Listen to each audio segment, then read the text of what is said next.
Going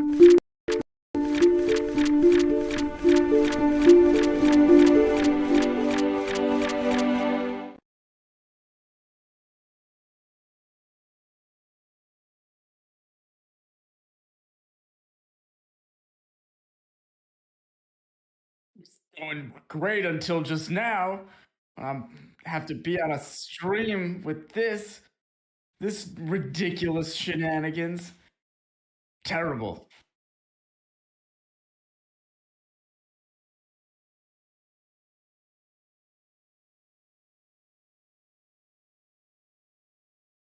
You know what? One of these days, your excessitude will catch up with you and you will go down in a ball of excess.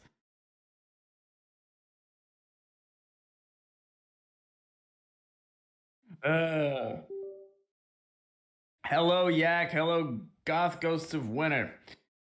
We're kicking things off. We're getting into it.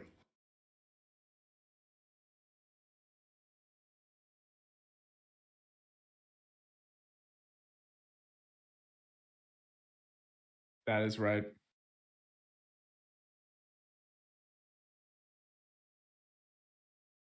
So I'm hearing through chat that no one can hear you. Oh, that'll be because I muted my mic. That'll do it. You guys hear me now? Thanks, Via. Listen, I'm pretty sure my claim earlier. Oh. Correct. Get out of here. Get out of here. I am kicking you out of the building. Just saying. Just saying. It's just seems to, if the shoe fits. Yeah, we'll see how many shoes fit. I don't even know what that means. You know what? I don't either, but you'll find out. I will? I guess. Yeah, when my shoes kick your ass.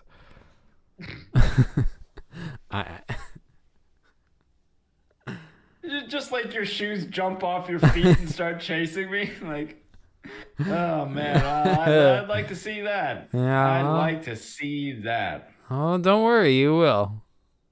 I'm sure I will. It'd be pretty bad actually if that did happen. That would be pretty alarming. But all right, so I guess let's just get into this, right? I have indeed prepared more than one screen. I have prepared not one, not two, not seven, but 4 screens. Oh, that's a bunch. Not 7 though. It's a bunch. It's not 7. It's also not 3, and it's not 6, and it's not 5, and it's not 8. I don't know how much we need to go through all the numbers, but it's not a lot of them. Oh man. It's most especially not 7. That the most number it's not. That is the least of the other numbers that it's not. Yeah. Right, and the most number that it is 4, because that's how many screens there are. All right. So let's obliterate this. I'm thinking I'm gonna keep up a good pace of like a screen a minute. Get out of here. Listen, before we jump in, I have to do the recap, get everyone up to speed, make sure everyone knows where we're at, any new people coming in, and just make sure people know the story.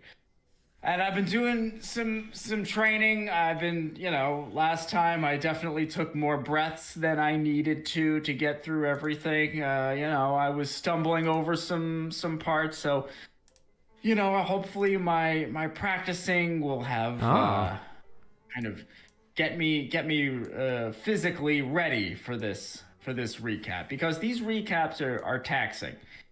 All right.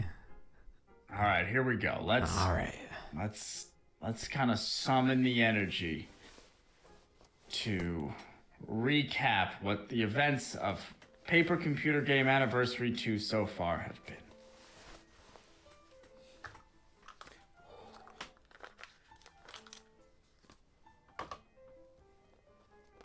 Zach's in space, he's in a spaceship, and then Zuvak calls him, and then he's on a planet, and then JFK gets rescued from a dinosaur, and then he flies back to Earth, and then there's a ton of alien spacecraft, and he fights them off, and then he crash lands, and then he's in the sewers, and then there's a mutated crab, and then he gets flushed through the sewers, and then he's in my parents' basement, and then he's in my parents' kitchen, and then my parents try to kill him, and then he's outside in the driveway, and then there's these extra-dimensional aliens that try to talk weird things to him, and then he goes to a portal tree, and then he goes through the portal into a car, and the car's driving all around, it's crazy, and he crashes around, and then there's the rich kid, and he's in the rich kid's house, the castle thing, and he's fighting off ninjas, and one of the ninjas has a pot of some weird flowers and stuff, and it's crazy, and then he goes on top of the fights the rich kid, and there's all this electrostatic energy, and then he beats up the rich kid flies over and falls into the mountain, and there's a big purple mountain man guy, and then the Nazi machine comes over, and then reprograms the Nazi machine into the XS machine, and then he fuses the XS machine to fight the purple mountain man, which is now under the control of the rich kid, and he beats that up, and then he's going around, and he meets what do we call it, a tutorial bot, and then he's going around the houses, he's really hungry, he's trying to get food, and he's going door to door to all these houses, and then he finds Killbot, and Killbot doesn't kill him, he tries to cook for him, but he still dies a bunch anyway, and then he goes into the fridge, which is another portal, and then he gets back to the portal tree, and then he gets flipped out of the portal tree, and then he's going around to the fantasy zone, that was a whole other thing, and then there was like a duck, and the farmer, and then there was a big tree that was coming out of the ground, it was a big vine, and he's going up there, and there's crazy stuff up there, and there's a big monster with springs for feet, and he's hopping around, and then he goes to this big mountaintop, and then on the top of that, there's Matak, and then the fat guy, and they merge, and all the universes crash, and become Zuvak, Matak, fat guy, fat eye, something like that, and then it's the universe is getting pulled apart, and everything's crazy, and then Zach gets thrown into an alternate universe where Farzikin is his caretaker, and he owns a house, and then he's merged with the essence of the ghost from Ghosts, and he's just a head, and he tries to get out, and there's green bubbles are coming up and trying to eat the universe, and then he flies out of there, and then he comes back to the fantasy zone, and he's in the tavern, and then he meets Superbard, and then everybody rounds up a bunch of people, and one of them is Zuvak, but in a disguise with a beard and a wizard hat, and then they go out, and there was like a big tactical fight with the forces of darkness, which were actually red for some reason, and he beats all those guys, and then we're back on the trail. Woo!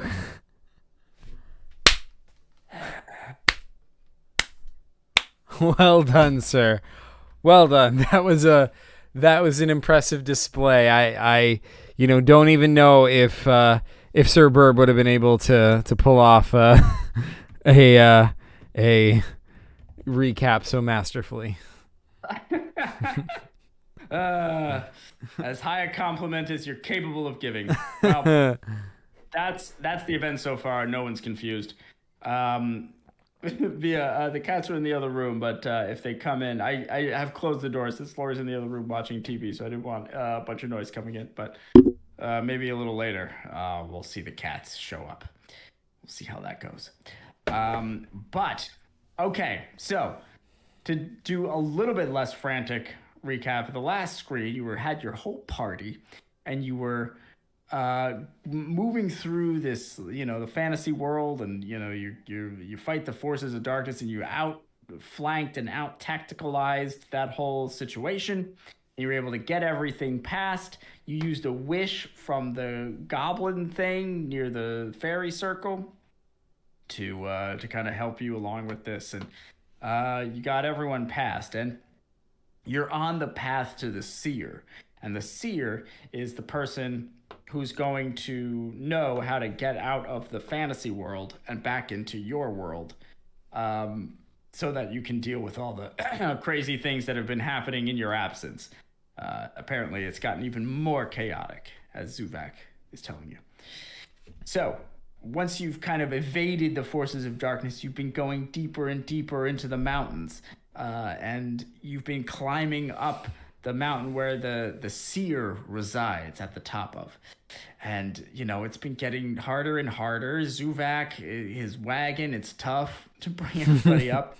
It's getting very treacherous. People are, in a long line now, spread out between each person. So, it's slow going, but you're at the front because ultimately you're the one who has to meet the seer. So, you eventually reach the top of the mountain. It's just you at the top.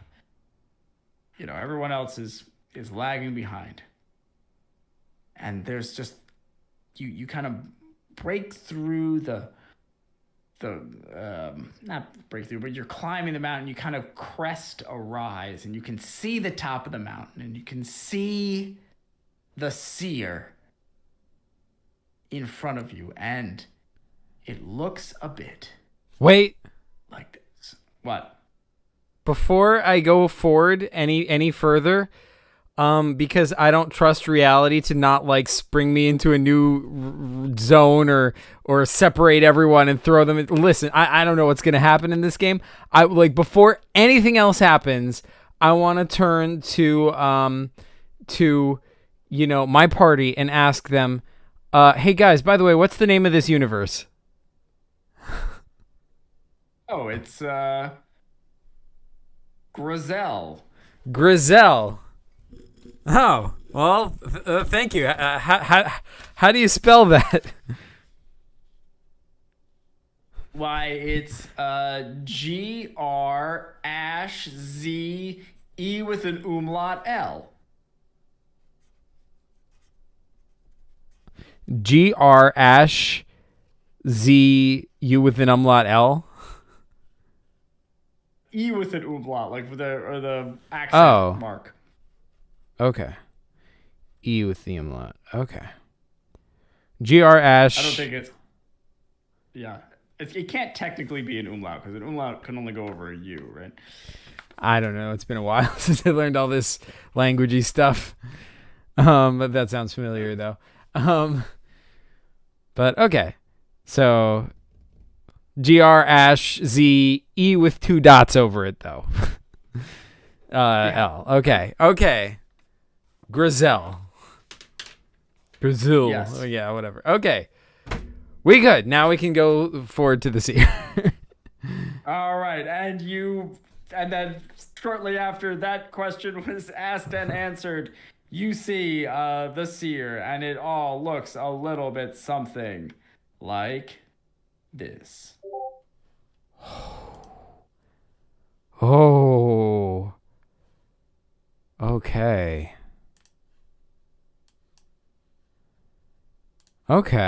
So that appears to be the seer. All right. We good. I think we can deal with this. All right. That looks pretty cool. All right. Okay. So yeah. All right. What do you do? I'll go forward. I'll say, hello. I'm Zach. Yes, I know who you are, Zach. I am the seer. I see all. Oh, then you have me at a disadvantage. I don't know who you are, except I know you're the seer, correct? I am. There isn't much to know about me, other than that I am the seer. I see the potential realities and other worlds. That is my gift. It's also my curse. Oh, potential realities. Yes. It's a very dangerous world to swim in.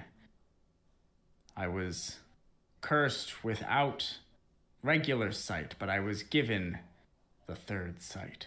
Oh. Okay, well, sweet. I was told I have to come see you to try to get out of this universe of Grizzle and back into my regular universe that I'm from. Ah, this universe is called Grizzle. I never knew that. Oh, that's what my party over here says. Well, I would trust them. Mm-hmm. It's funny, when you're a seer, you see so many things, and yet so much that regular folks take for granted escapes your sight. I suppose that is true. So, can you help me, Seer?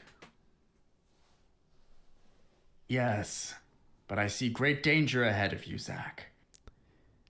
Danger? What kind of There is a way. Well, not in this world, although if you stay here, there is great danger for the other. But the world that you are from, you will face great adversity. I see much death. Your death, specifically. I could have told you that. Over and over then again. Yeah, I mean, so like we're up to speed so far. You're not telling me anything I don't know thus far. Good. So, it is a night of the blood moon. And on this night, and your presence here, you can, with an act of faith, by which I mean jumping off this mountain, return to your world. However, I would caution you, when you return, you will face an immediate danger. A very immediate and high danger. I cannot see what it is. I only know that it is so. And I have further seen that one of these items seen before you will give you the method of survival in this endeavor. I do not know which one it is. The other two will, well, I can't see what happens, but it does not seem positive. Okay. What I can say is that you must choose one. And I imagine I can't just like choose one, jump off the mountain with it, and then save game and try again if it doesn't work out. I do not. I've sensed your save game. Do not know really what it is, but it seems like the tides of reality around this moment will prohibit its use.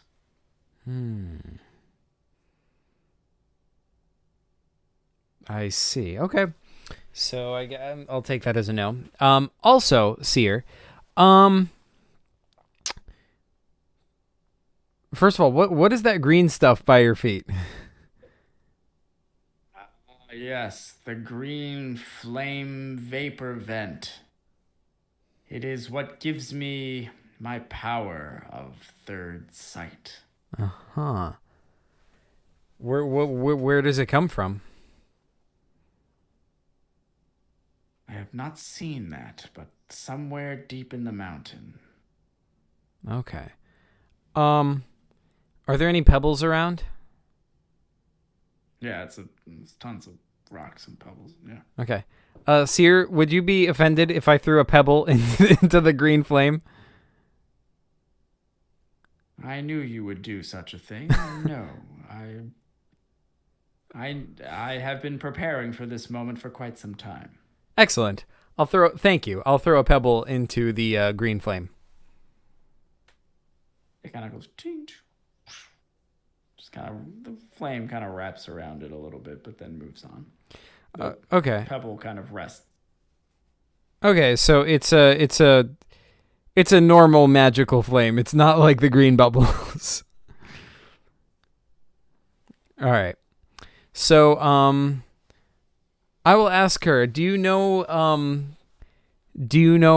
anything about the green bubbles? Green bubble.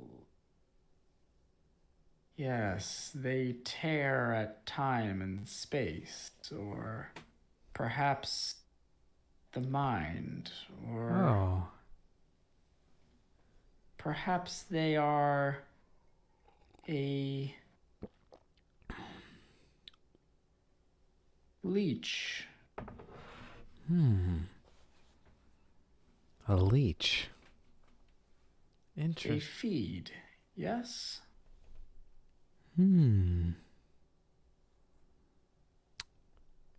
Fascinating. Are they in every universe or just a few universes? I do not see all in every place. The sight fickle, and I cannot direct it. But I have seen these bubbles in many places, more than one universe. Okay. And do you know how long they have been in existence, or how long they've been in any of these universes? I do not know, but I can say that I cannot see and have never seen, or I should say, I have just never seen their inception. And I have seen many races' inceptions. Fascinating. Has there ever been a time where they did not exist, that you felt sure they did not exist? I have not seen such a time. Whew. So just to clarify on that, every time that you have seen had green bubbles in it. Or the universes that I have seen the green bubbles appear. Yes. Okay. All right. Let's see, what other questions can I ask her? Oh, yeah. The other thing.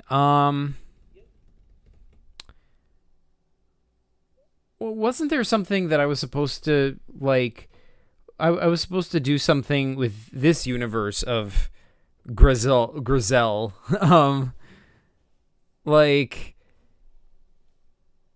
wasn't I supposed to, like, wasn't I supposed to do something to restore an event to the history of this universe that had been removed from the timeline? Yes. It has already come to pass. Wait, it has? Not yet. But not yet. Not to you, no. Not for you in this moment. But you will, and already have. Ah, okay. So, in other words, I will do it in the future, and therefore, as a result, or in my future, and as a result, it has already happened for you. I have seen that, yes. Okay, excellent. But for me, I still have to figure out how to do that. So, is that something I have to worry about before I leave this universe, or am I going to get to that later? I do not know, but regardless of what you do here and now or later, it will happen. Okay, so that sounds like I don't have to worry about that. All right, thank you. Also, Seer, Out of curiosity, what kind of a being are you? You seem very luminescent and sort of transparent a little bit, and so yeah, I'm just curious. Yes, I do not know any others of my kind. I am just born different. I was born to human parents, but they quickly realized that I was something else, and I eventually, after much ostracization, found my way here and melded further with the vapors and unleashed the powers of my sight. I see. Sketchy Penguin says, wait, who is that in the sky? I think that's just like it's a blood moon, right? That is the blood moon, Grand Grizzle. Oh my god. Grand Grizzle. Good call, Sketchy Penguin. Oh man. Grand Grizzle. Who is this Grand Grizzle? It is the name of our moon. We are Grizzle, and that is Grand Grizzle. Oh. Is it a living being? Well, this whole land is alive with magic, and the same could be said for Grand Grizzle. Okay. I guess there's no point in, like, can he hear me if I talk to him? I don't know that the moon has ears. You don't know that the moon has ears. Okay.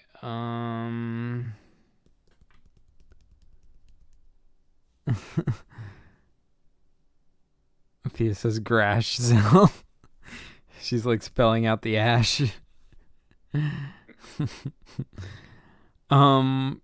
Yeah, alright, I guess there's nothing I can do about that. Alright, I guess we're just gonna have to do that. Oh, and Seer, what about Zuvak? Doesn't his consciousness have to go back to my world as well? Like, how will he get back? He has just teleported his consciousness here. He will be able to bring it back by his own means. Oh, okay. Oh, yeah, that's true. I forgot about that. Okay, so I guess we're out of questions. And that wait, no, we're not. Oh, Seer, if I have already if I've already changed history by restoring the legions of power to history, does that mean the history of this universe has changed?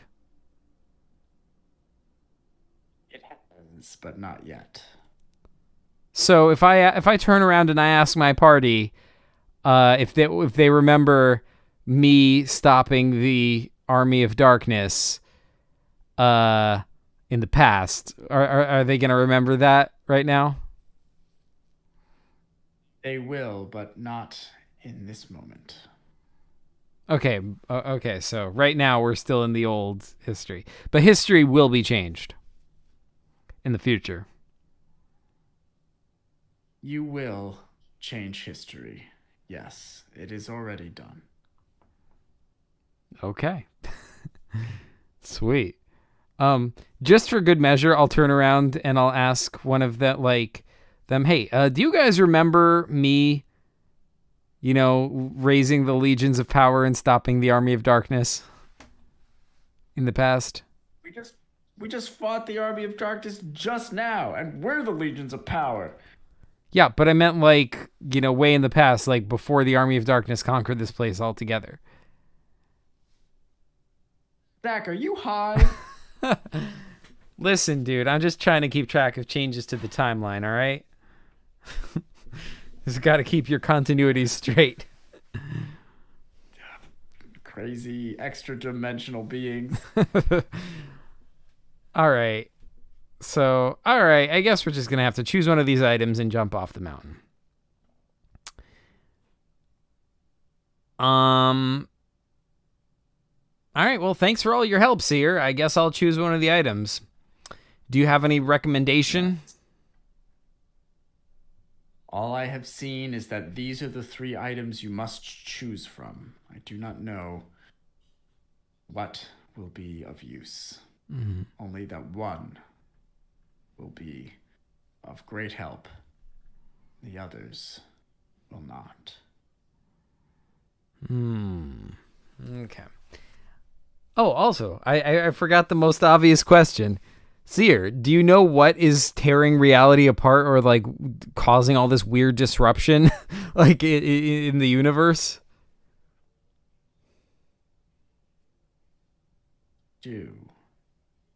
But I do not tell you. Why not?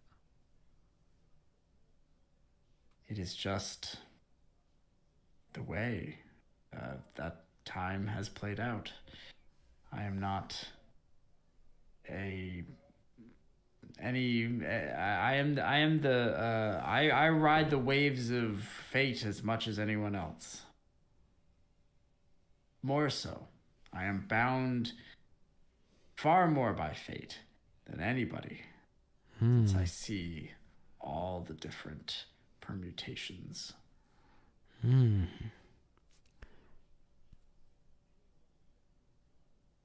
Okay. Well, thank you for all your help. Now, the obvious choice is the umbrella, because it's the most useless seeming object, and therefore that's probably the one that's going to be useful. However, Chris being Chris, he's probably going to make the correct answer the sword, because he knows I'm going to think that. So he's going to be like, what, are you dense? You're taking an umbrella when you're facing danger. The sword is going to be the most useful. And that's going to be the joke, that it's like you think it's going to be the least obvious thing, and it's really the most obvious thing, right? So that's the argument. So that's the argument for it being the sword.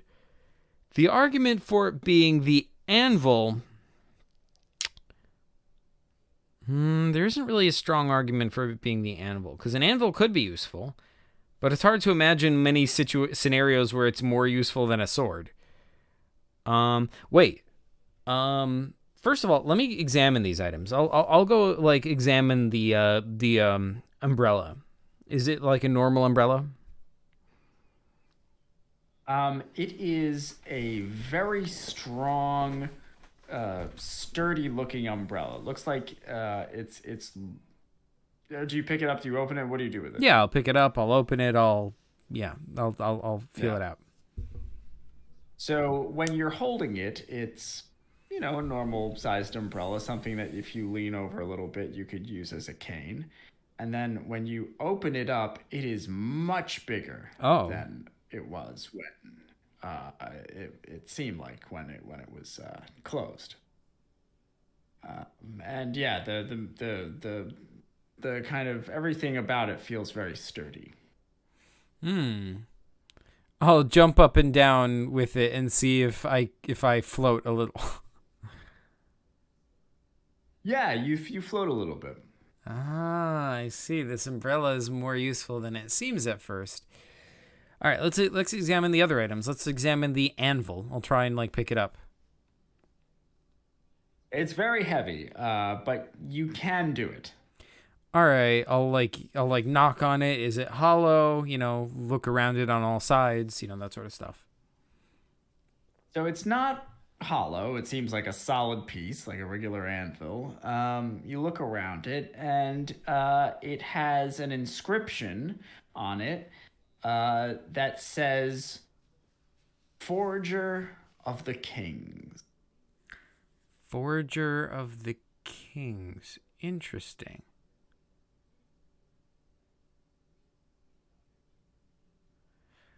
I'll look at the sword.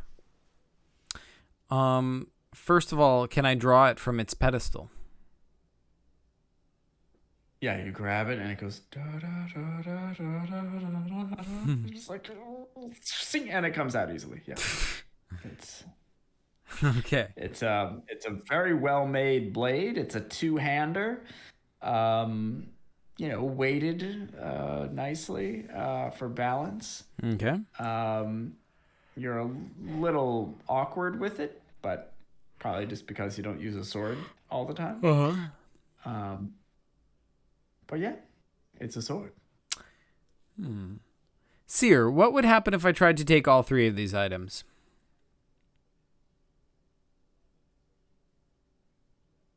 You cannot. I doubt you would go to your universe. Why not? Do not know. Okay. So,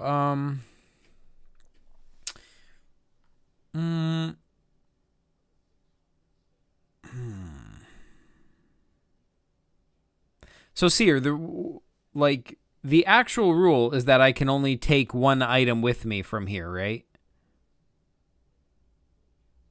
Choose one. Choose one. What if I were to combine these items somehow into one thing? Okay. I'm going to hook the umbrella onto the anvil with its handle, and I'm going to stick the sword, like attach the sword to the top of the umbrella. Like how? How do you sticking the sword to the top of the umbrella? Just like stick it into the umbrella? Yes. Like pierce the umbrella? All right, no, I better not do that. There's no save game here, I'm told. All right, I have to make a serious choice. I'm going to go with the umbrella.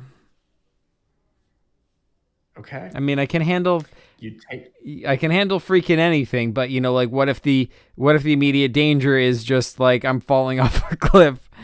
In that case, having an umbrella will serve me. But like what's the other alternative? I'm fighting a monster, right? And then let's say I jump off the cliff and it teleports me to a scenario where I'm fighting a monster, and it's like, oh shoot, you don't have the sword, but that doesn't matter. I've overcome monsters without swords before. The anvil says it's like a forger of kings, so okay, that's pretty cool. I could I don't know what that even means, but I don't need to forge any kings. Like, listen, I'll forge democracies, yo. I'll take over countries and turn them into democracies. I've done it before in PCGs. So that's true. Your whole motto is democracy by force, and that's right.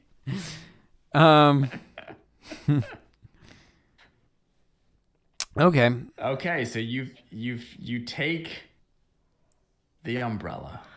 The other two items kind of melt away into the glowing area, and you're holding that. Seer nods at you. The moon is full. The time is right. When you are ready, enter back to your home. Okay. I'll look back at my party. I'll be like, "Hey, you guys want to come?"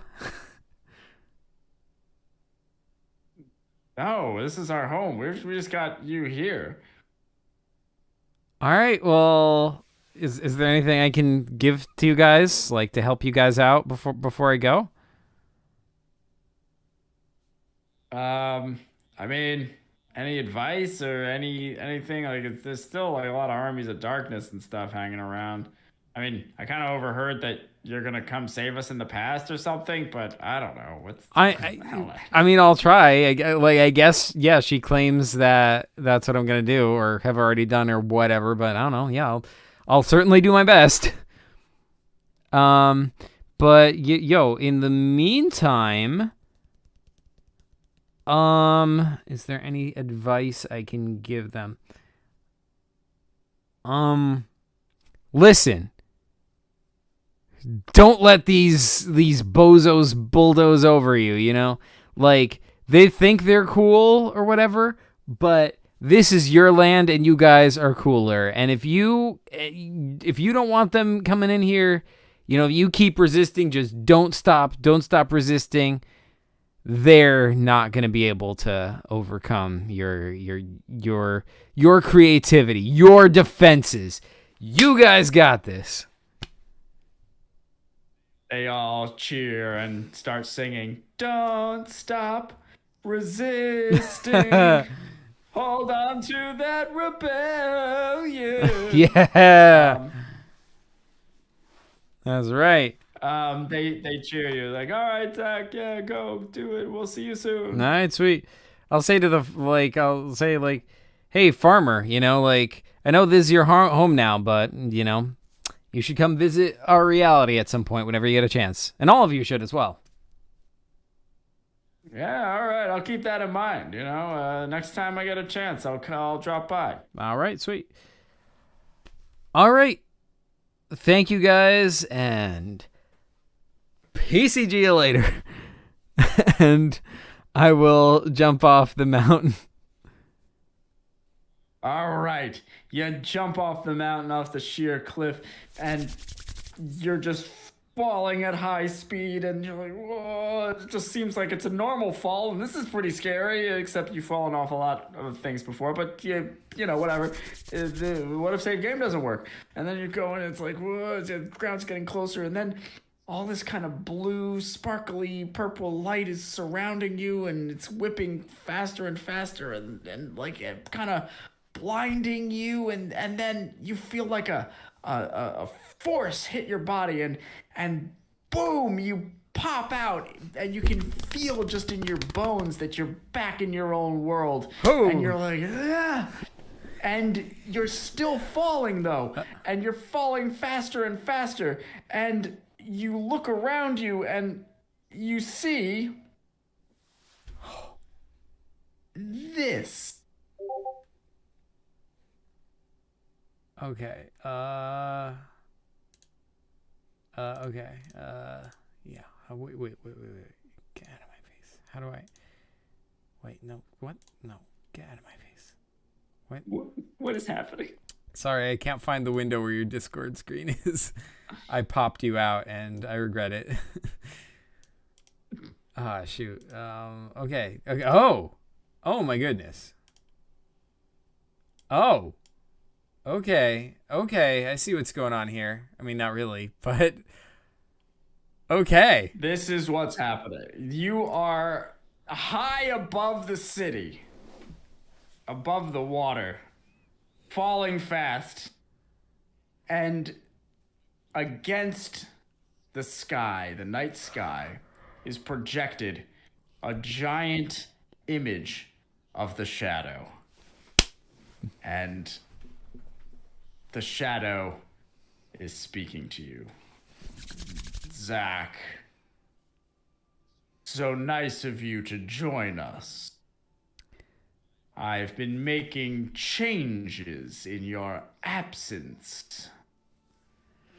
Pleasant little dimension for me to conquer. I'll say, you're responsible for this reality altering madness?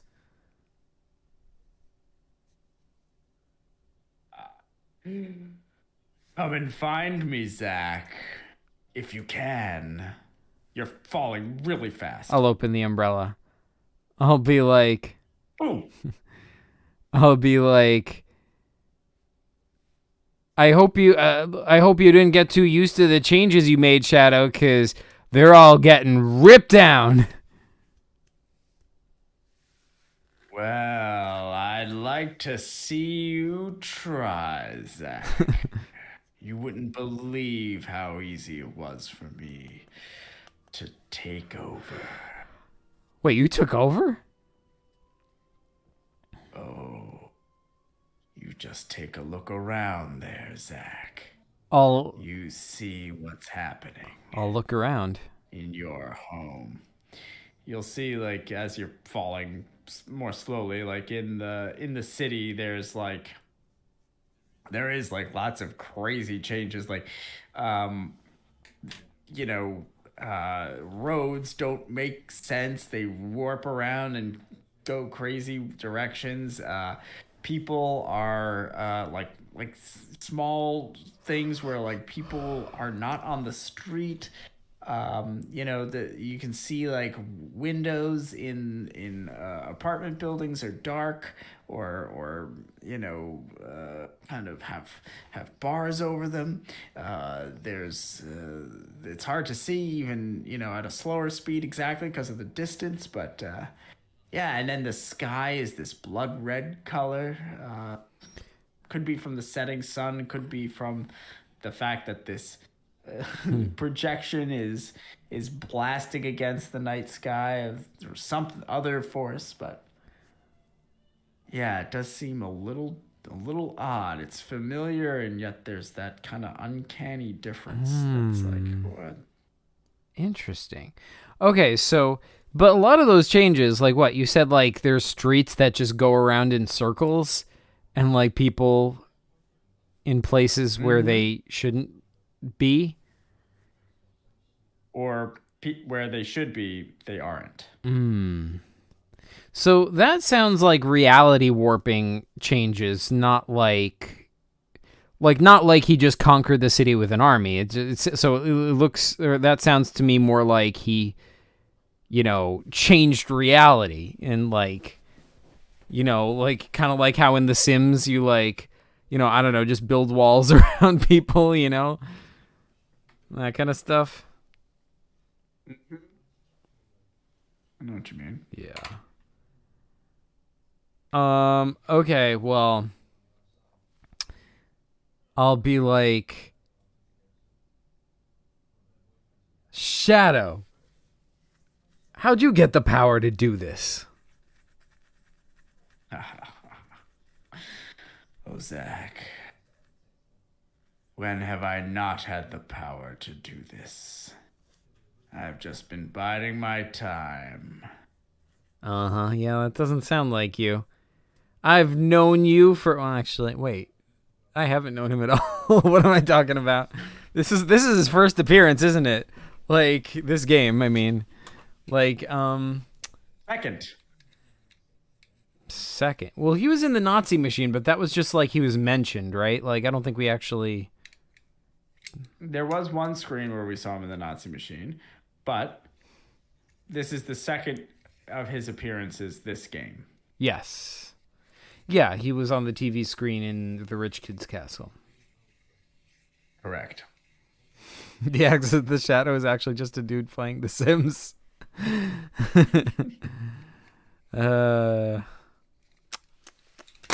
All right. Well.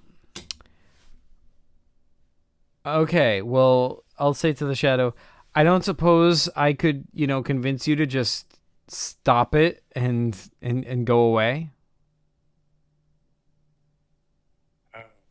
Zach, always the diplomat, always the fool.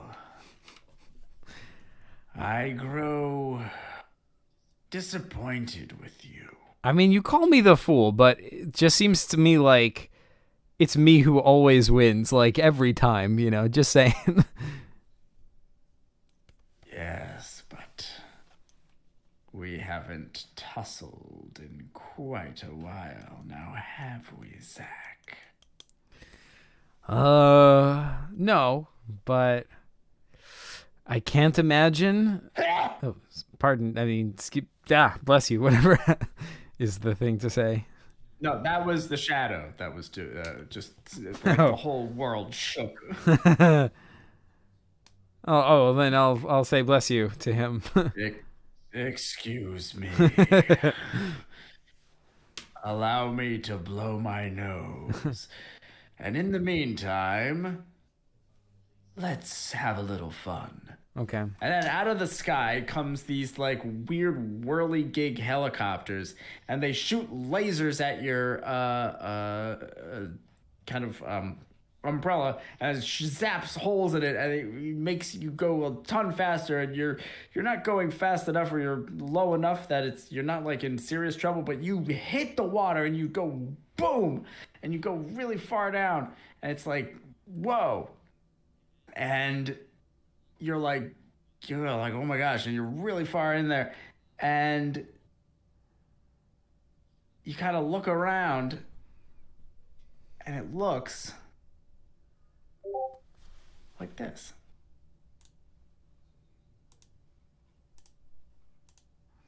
Oh. Okay. I'm holding my breath over there. Excellent. I feel like I need some watery music for this. But okay, so I will swim back up. All right, this giant monster eats you. Okay, save game. I will.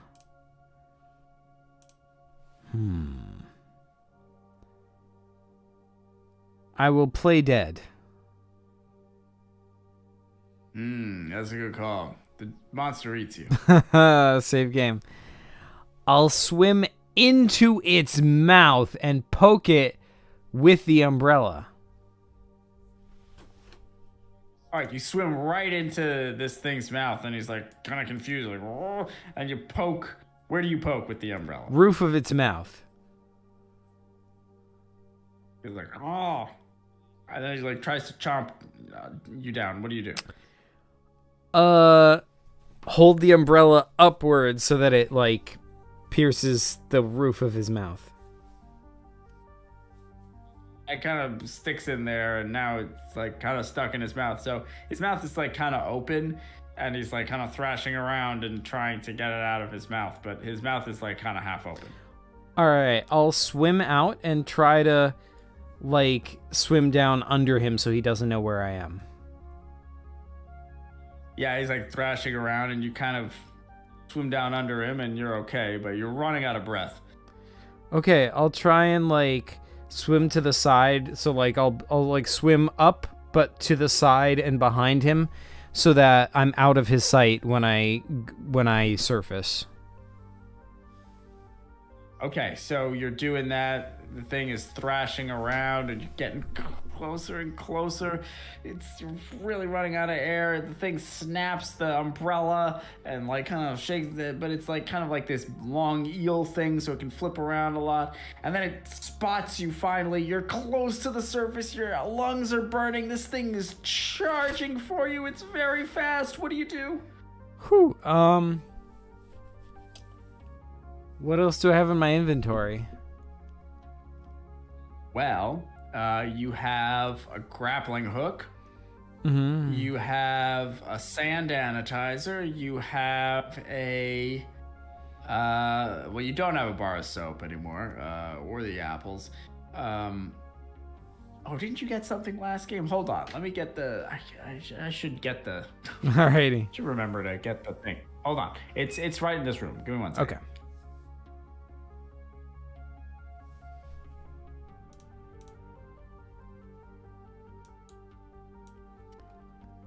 Chat, say stuff.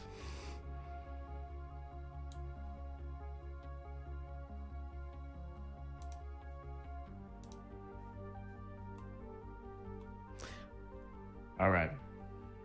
So. Okay, yes.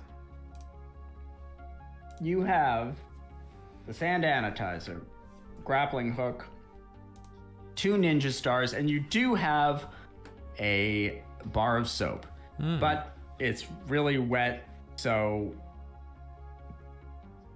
you're losing it fast. Okay,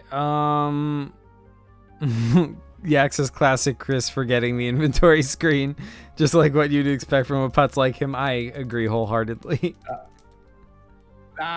You know what? This is everyone's turning against me. I don't like it at all. It's not. Dare you side with this excess? Taste of your own medicine, good sir. Now you see what it's like. way. No way. C. It's not S. right. Oh my gosh. Okay. Sketchy Penguin says XSXSXS. Get out of here. Okay, so I guess I'll try. I guess I'm not gonna really be able to throw the ninja star underwater, but I'll try to throw the ninja star at his eyes. All right, you throw it, and it just kind of just floats in the water, and the thing eats you. Okay, save game. So right before I did that, I will instead throw the bar of soap. The thing was rushing at you, and the bar of soap kind of like throws out in front of it, and it just like, but as its mouth is open, and it like kind of gets in its mouth a bit, and he's like getting grossed out by all the soap in his mouth, and you have just enough time to get out of there. Whoo! And you've dragged yourself to the surface. Sweet. Congratulations.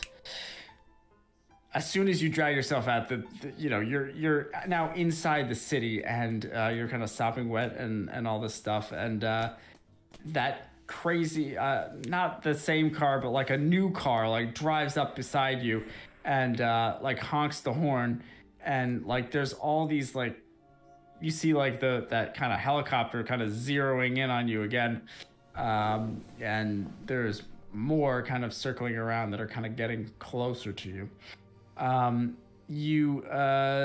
This car is like another kind of like, it's not like the futuristic car from before, but it's like an older car. But it's the same thing of like where you're through the sand sanitizer. Zuvak's voice is like, Zach, I'm glad you're back. This you got to get out of there. There's forces converging on your position.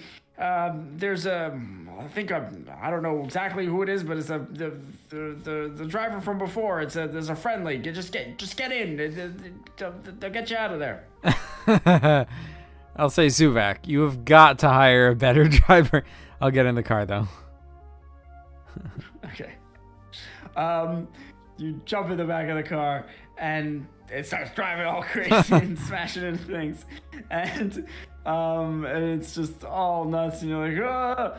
and then as you're driving, you're like kind of, like the things are chasing you, the helicopters are chasing you and shooting lasers down at you, and the car, it's like an old Buick, and it's like, screeching tires and like kind of, swerving side to side, trying to evade this stuff, but it's also just making crazy swerves for no reason. And so it's like, just kind of erratic and hard to hit just because of just how erratic it is, the driving is, but it's also like driving through things and over garbage cans and into shrubberies and all this stuff. And you're like, it's just really disorienting and very, just chaotic. And then you're there, and everything's kind of converging, and you're whipping down these streets, and you see ahead of you like that, like it's just like all this warping of reality. It seems like the street just kind of twirls all over the place, and there's all this like you can't even quite see what's happening, and then you're trying to kind of get a grip on it, and then it seems like the driver doesn't, it's like it stops, like the car just stops, like, and these things are coming in really hard on you. What do? I'll get out and wait for them to get here. Okay, you get out, you wait for them to get here, and they blow you to bits. All right, save game. I'll stand on top of the car, and when they get there, I'll jump.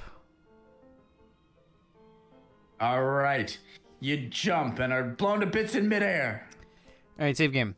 I'll climb into the front seat and be like, push him out of the driver's seat and start driving myself.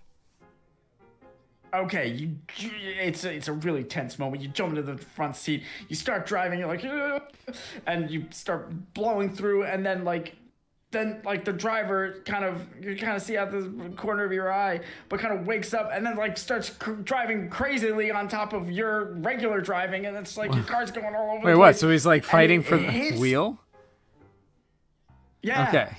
You're both driving, and then you hit a telephone pole, like this really sharp telephone pole, and the car splits in half down the middle, but right between you and the driver. And the car now in split halves is now accelerating wildly, the two halves blowing forward at high speed. And you look over to your left, and you see the other half of the car. You finally have a moment to see the other half of the car. And in the other half of the car, the driver this whole time is none other than Poochie. Oh my god. Oh, Poochie. No.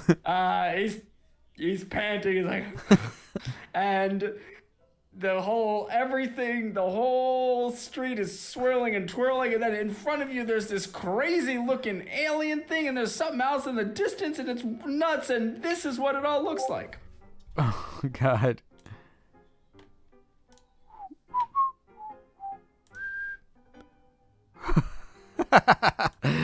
Oh my god, yes. Oh my god. Oh my god, it's Poochie. Oh my god. Oh my god.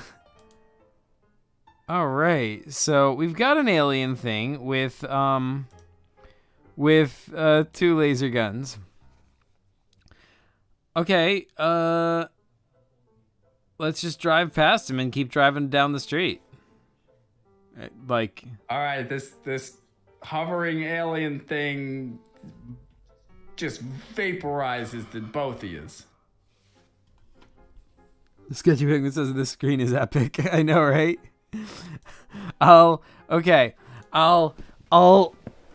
Here's what I'm gonna do. I'm gonna like drive directly at the alien, and right before I hit him, I'll swerve so that my car flips over onto its side, and I actually slide underneath the alien. Oh, interesting. So yeah, you do, and you flip the car, and it's really easy because you just have half a car. Mm-hmm. So it flips really easily, and you slide right under the thing, and it kind of just singes the trunk. And meanwhile, Poochie's driving so erratically that he somehow evades the other alien's blast. Well, it's actually the same alien. It's just a 2-headed alien. Okay. So while I'm underneath the alien ship, I want to throw a ninja star up into the, aperture at the bottom. All right, you throw a ninja star up. It kind of melts as it gets in there, but then it kind of messes up some of the gyroscopic thing, and the thing starts like bucking around and flying around wildly.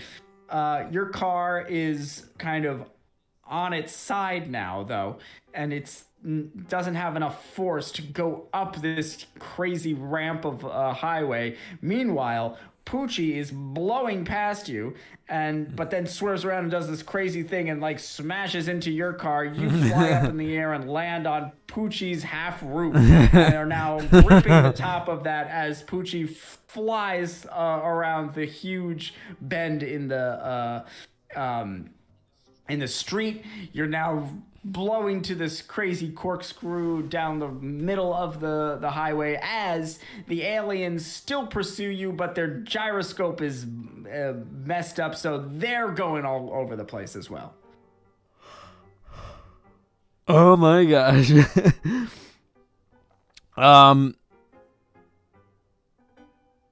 So at this point, can I just like keep going and ignore the aliens? Well, they're zapping at you, and it's getting erratic. Though maybe somebody will fix something at some point. Who knows? But at this moment, you are not getting.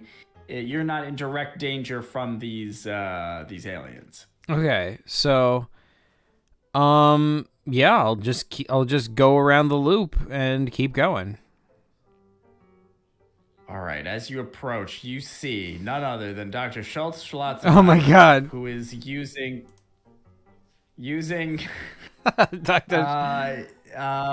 The guy machines, but these times they're not. He's got two guy machines, and they're not pumping out just normal guys. They're pumping out guys in mini assault vehicles. Oh no! Oh no! Guy machines, assault vehicles. Oh no!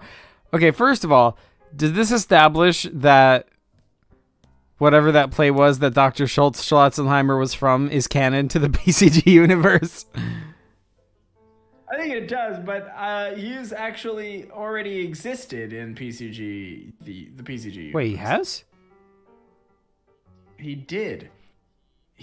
Well, maybe under a different name, but he was at one point he had this gun that shot out guys. Wait, he did? Oh, that guy. Yeah. But that was he had a different name though. Hold on, let me wiki this. What it says. Bread game.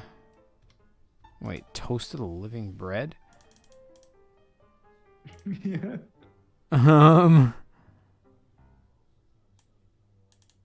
Wonder Bread Factory. Dang it. Is that the right game? Dang it. I'm so wait. Or was it the Inexplicable Mountain? I always get those mixed up. I thought it was Toast of the Living. No, that was your game, Toast of the Living Bread, right? I don't. No. Oh, I guess that's a name I made up for your game because the wiki says Toast of the Living Bread is the nickname given to a Series 2 PCG made by Chris. It's so named because the central theme revolves around bread, a new enemy species for the game. Okay. So, yeah, I guess it's got to be the Inexplicable Mountain, right? Or maybe not.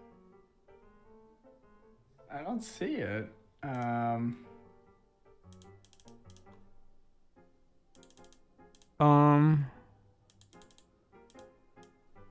Yeah, my memory was that it was Schultz, but yeah. Huh, maybe it was. Maybe I just didn't remember.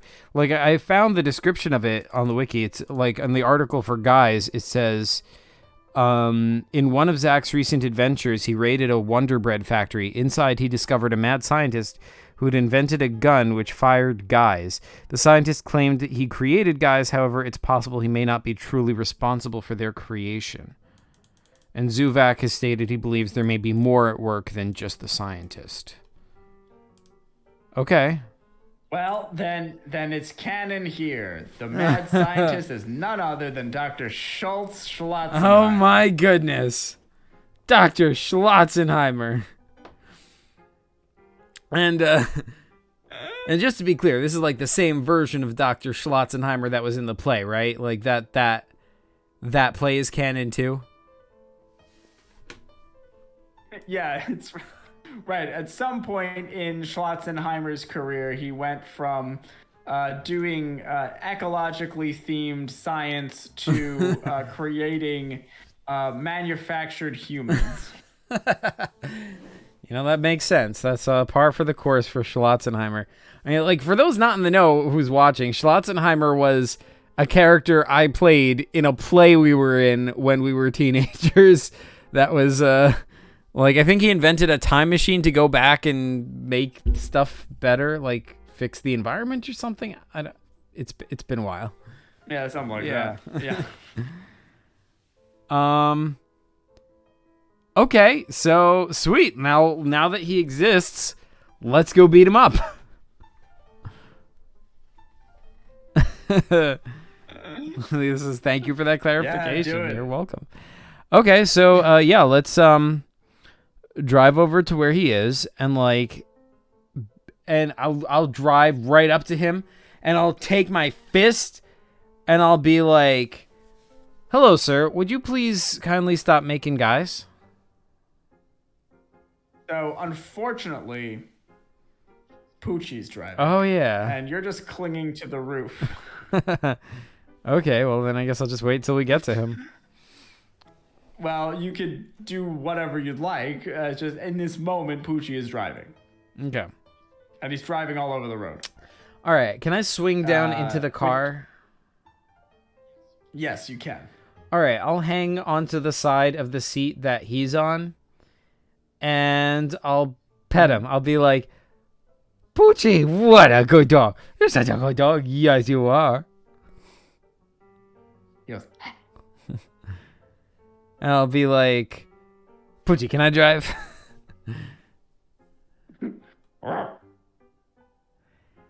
Okay, I'll scratch his side so that he does the thing where when you scratch a dog, they their leg moves as if they're scratching themselves. Yep, so you scratch him, and then he just scratches himself, but it's on the gas pedal, so the car goes. All right.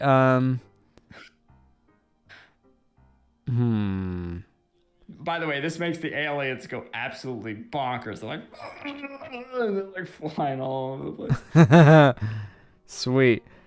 I'm gonna pull the gear shift into reverse because last time that seemed to get him to drive normally. All right, you throw it into reverse, and Poochie's driving like an ace. Heck yeah. All right.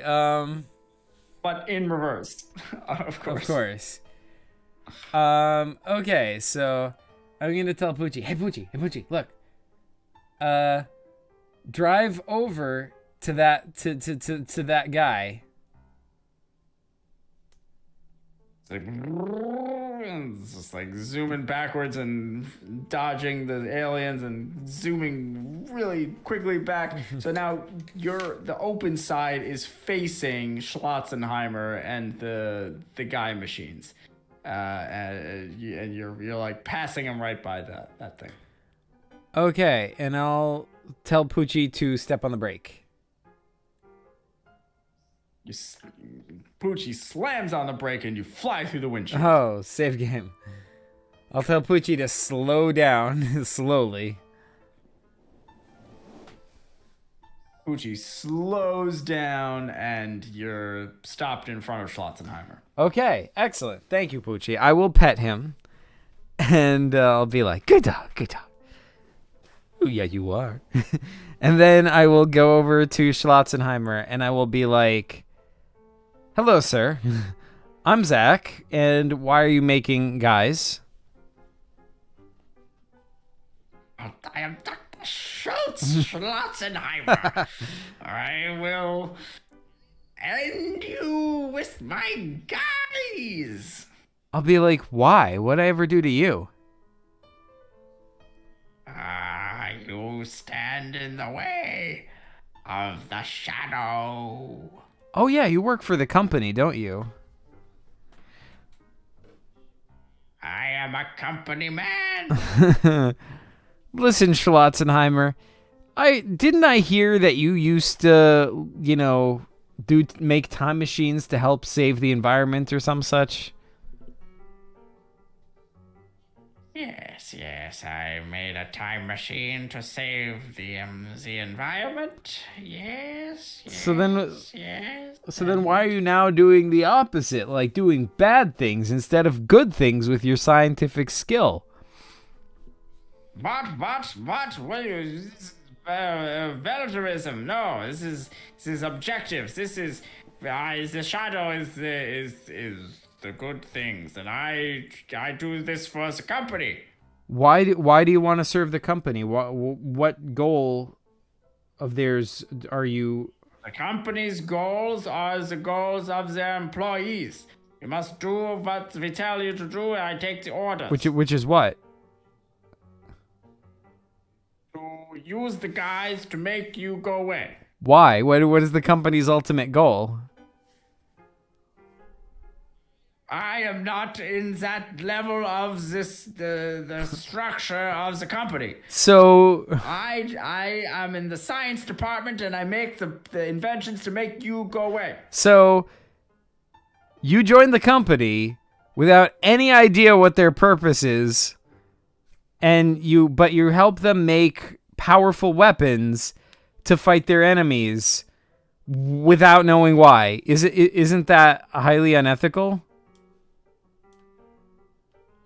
Oh, no, this is not. This is what all scientists do. This is just all the company people they do this. Yes, this is just what it is. So you're not concerned about the ethics at all of making weapons for unknown purposes?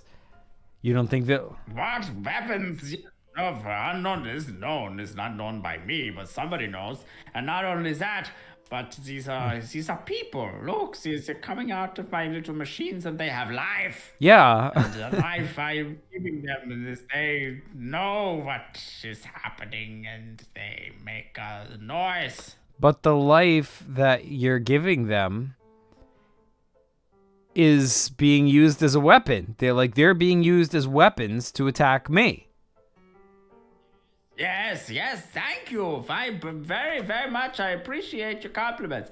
By the way, as this was happening, the aliens have kind of stabilized a little bit, and they're blasting away at you. There's a hot trail of plasma coming out, and all the guys are kind of closing in around you. There's like 4 of them now in their little tanks, and they're like trundling towards you with spikes on the front, and they're like gunning towards you. So you've got like just a confluence of enemies that they're bearing down. I'll say, hold on, Schlotzenheimer. This is a fascinating philosophical discussion. You should have your guys attack those aliens so that we have more time to hash this out. What is there to hash out? I cannot hash this out. If I do not dispatch this you quickly, it comes out in my performance report.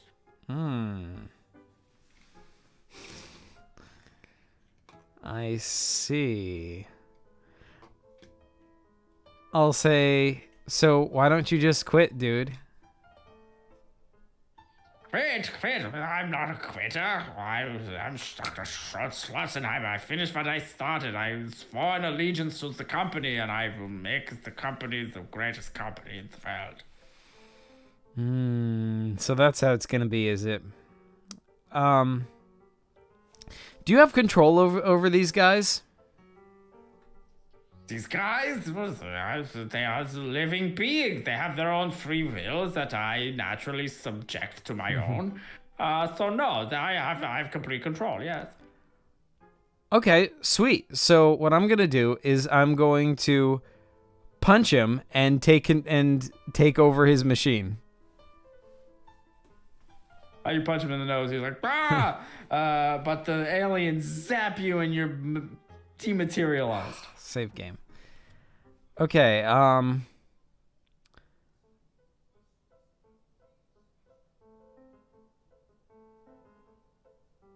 dive behind his machine.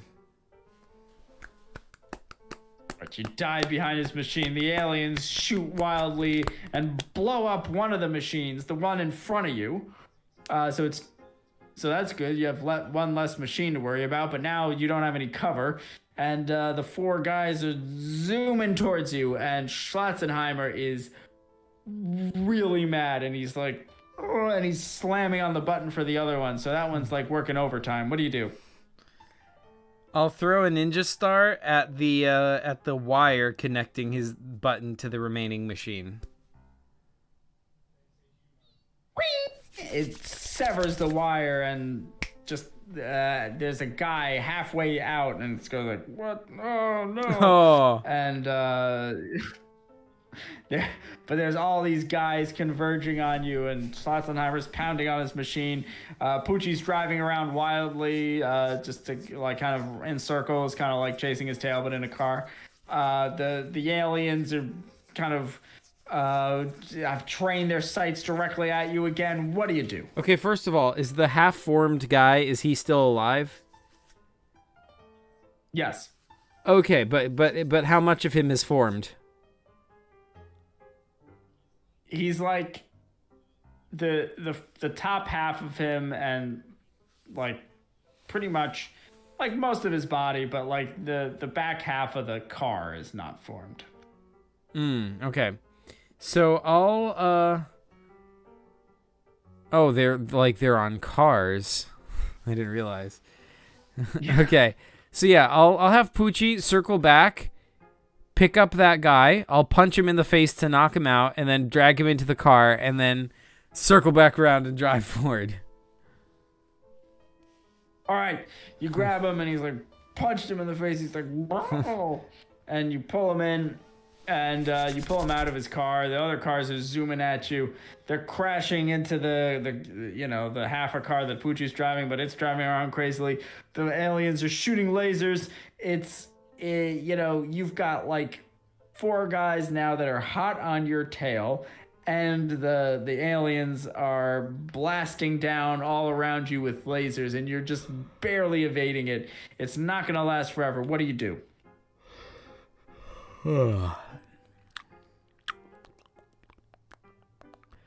I'm sorry this exciting scene is so boring to you. I did not say it was boring, good sir.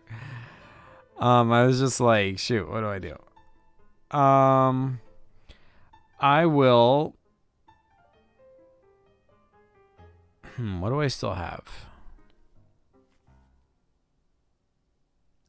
It doesn't matter. I'll tell Poochie to gun it and get out of here. Like, all right, in reverse or yeah, in forward? reverse. All right, in reverse. Poochie drives beautifully and zips forward, and the guys kind of outrun the guys, but the aliens just get their sights straight on you and blow up the car. All right, save game. Switch the gear to Fords and tells Poochie to gun it. Poochie slams on the gas and drives like a maniac going all over the road. The guys try to follow, but it's so erratic and crazy that it's really hard for them, and they kind of crash into each other. The aliens can't get a beat on you, and eventually just kind of they're flying around in such crazy directions that they get nauseous and have to puke over the side of the thing. And you blow away from this whole scene, and you did it in half a car. Oh, that's right. Woo! There it is. 27 screens down. That's right. Woohoo! Yes. All right, so where's the next screen? Yeah, well, I have to draw it. Ah, man. Ah.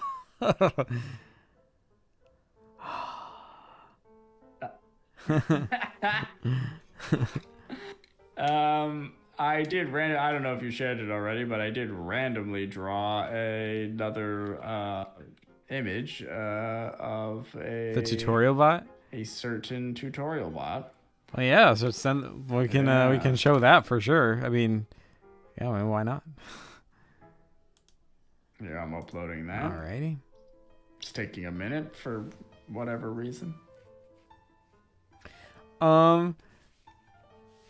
Yeah. This has got to be the best tutorial bot art this decade, easily. Oh gosh, that's awesome.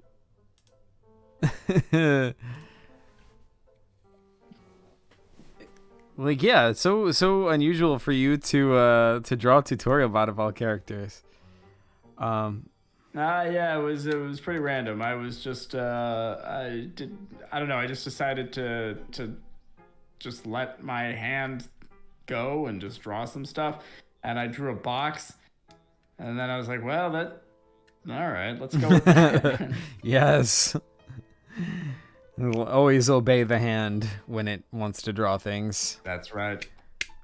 It's true. But yes, via the interpretation of Palencio, that is on the list. It is. Look, I don't want to say too much, but Palencio will be part of PCG Anniversary. Oh my gosh, spoilers! But that's awesome. That is a total spoiler. Total spoiler. I said I didn't want to say too much, and then I said too much. But that's... You don't know anything else. Oh my god.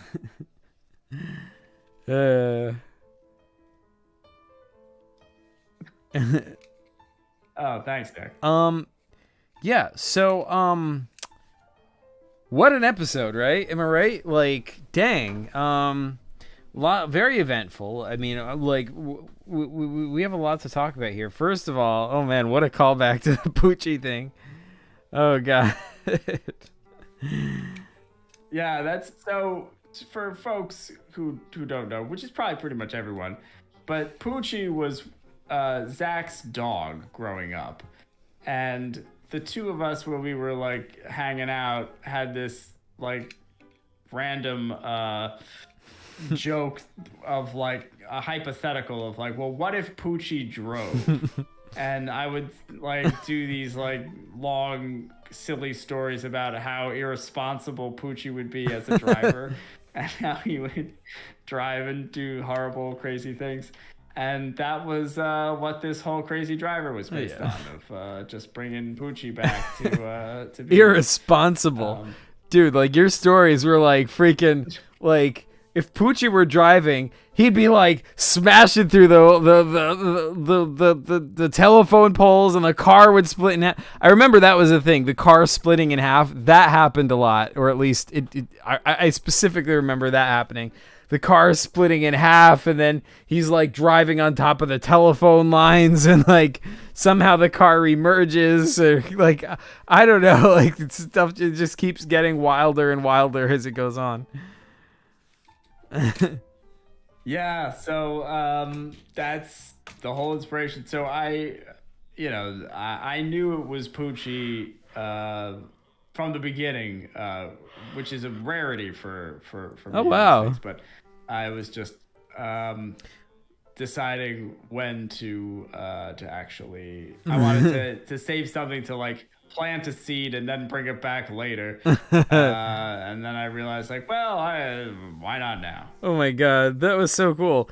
I feel like I must have said in that other episode that reminds me of the if Poochie were driving thing. I know, and I was like, oh my god, that's so perfect.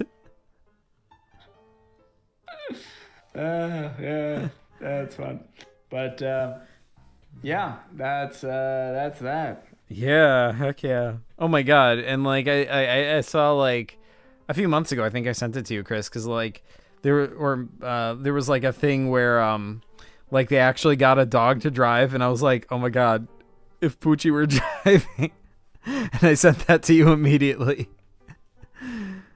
Like, yeah, you know what? That probably lines up. I remember that you sent it now, but I hadn't up until now, until you reminded me. So maybe that kind of jogged my memory, and then I brought it back at some point. I don't know exactly the timing of it. Yeah, could be. Could have been. That's awesome. You could have written that essentially. Oh man. Yeah, I could have. Epic World says, Zach, do you want to finish the Frozen Blade PCG we started on Discord Friday? Yeah, I mean, not right now, obviously, but yeah, for sure. Any old time. Well, maybe Friday or something. No, not Friday's not good either. I don't know. Maybe Saturday.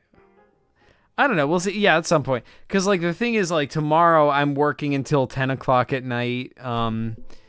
Then Friday I have a thing to do with people at night. So yeah, I don't know. I guess whenever there's time, yeah, I'm definitely down.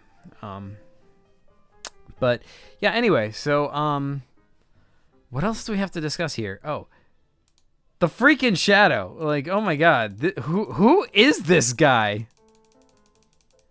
Yeah, right. What's going on there? Yeah, I guess we'll find out. And the shadow claims he always had power. Like, I find that hard to believe, because if this guy always had this kind of power, like, what was he waiting for? Like, I know, right? like, Seems like a liar. yeah. You have the power of a god, but it's like, I'll just, like, I don't know, send like guys to go kill you or whatever. Like, dude, you're just gonna be content to just fail over and over again for decades, you know?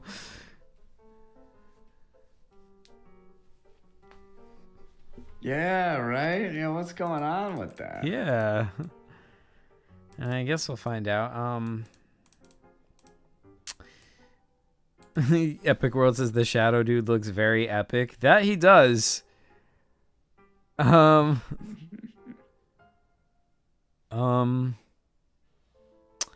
I guess that's all there's to say about him. I wonder if we'll find out his identity.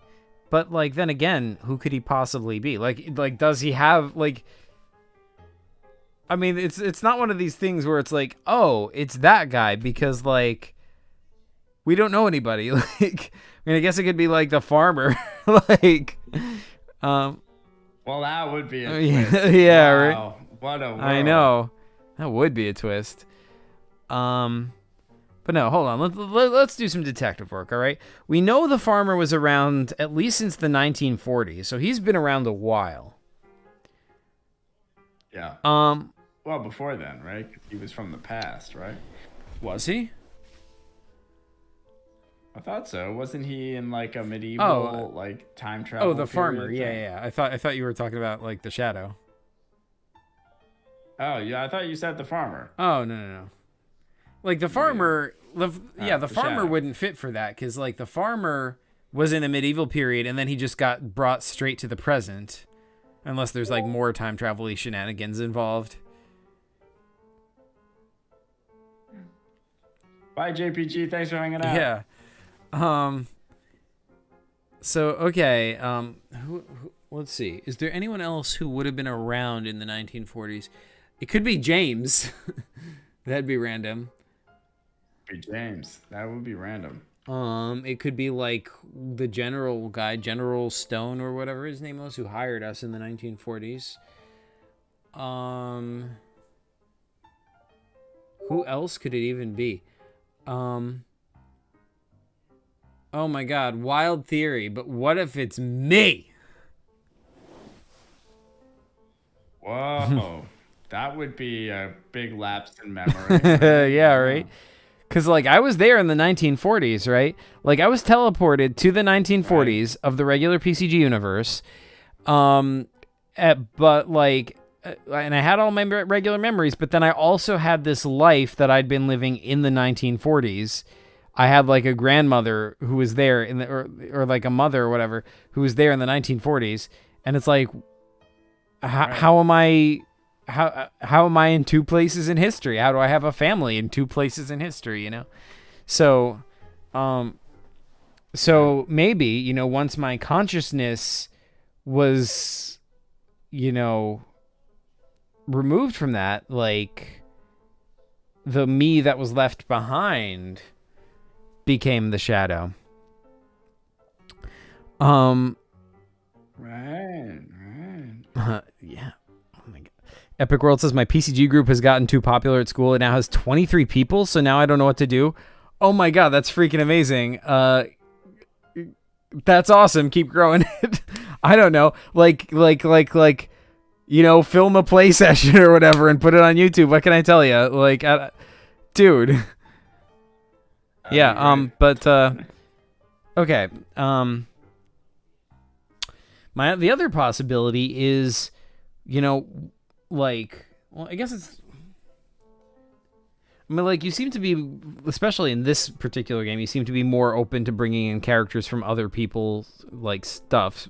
So, like, ordinarily, I wouldn't theorize that it's someone that somebody else created. But, you know, there is the person I created that would be, like, the perfect fit for the shadow, which is Lily. Because, like, you know, Lily was in Zuvak, The Life and Times of the Clown on a Stick. She's very old. She's, like, ancient, been around forever, has a stake in creating the company, and had a stake, like, was sort of involved in, you know, creating Zuvak. So, like, and she's a shadow. She's a literal shadow. She's a shadow person. So, like, how is she not the shadow, you know? But like I feel like, you know, you wouldn't do that because, like, it's too perfect. Like,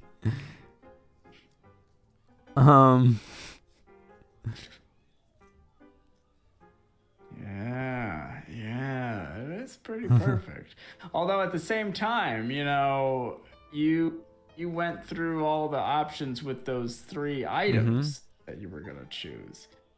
And you ended up going with the thing that you thought was too obvious. That is true. That is true. I guess I did. And it was the right choice, too. I mean, what would have happened if you went and took something else? Probably would have been fine regardless, knowing you.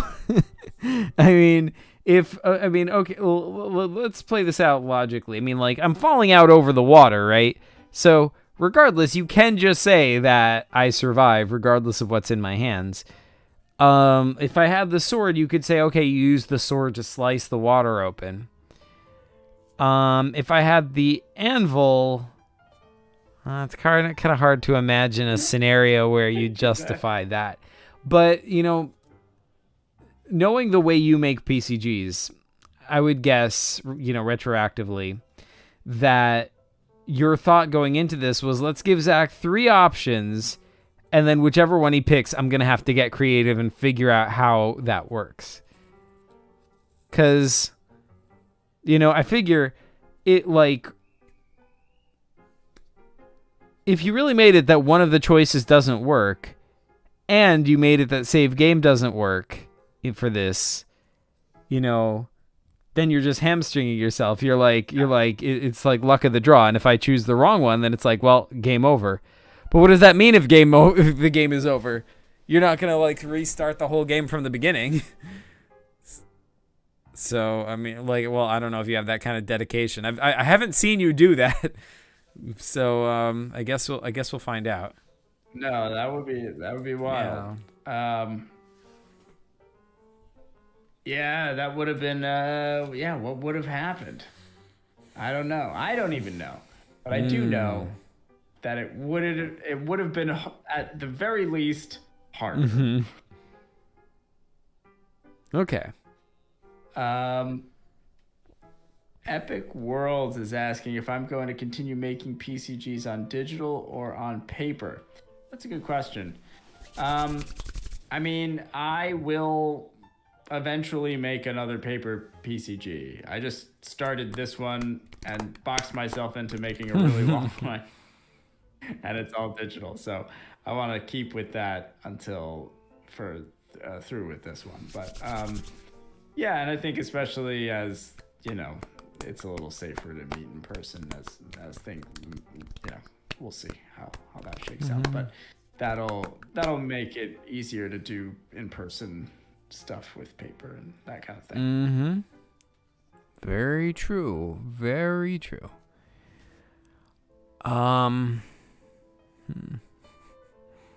Okay, so what you're saying basically is the one I chose was the right answer, but if I'd chosen one of the other ones, I still would have survived. It just would have been harder. That makes sense.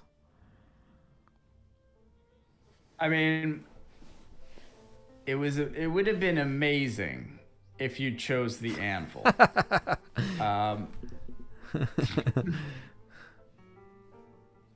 It just would have been incredible.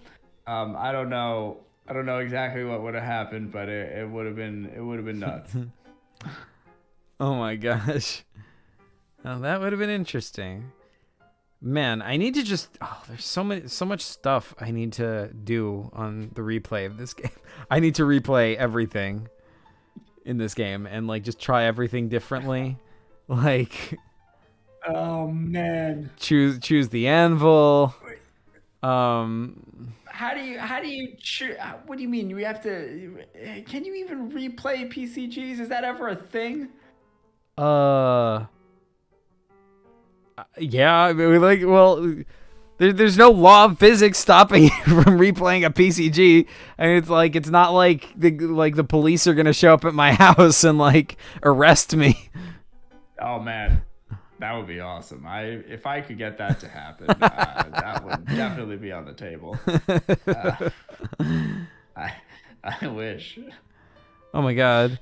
Epic World says you should make a PCG poster like the Balzac Lobotron poster, but for ghosts. Oh my god, that'd be amazing. Wow, yeah, that would be kind of sweet. Yeah.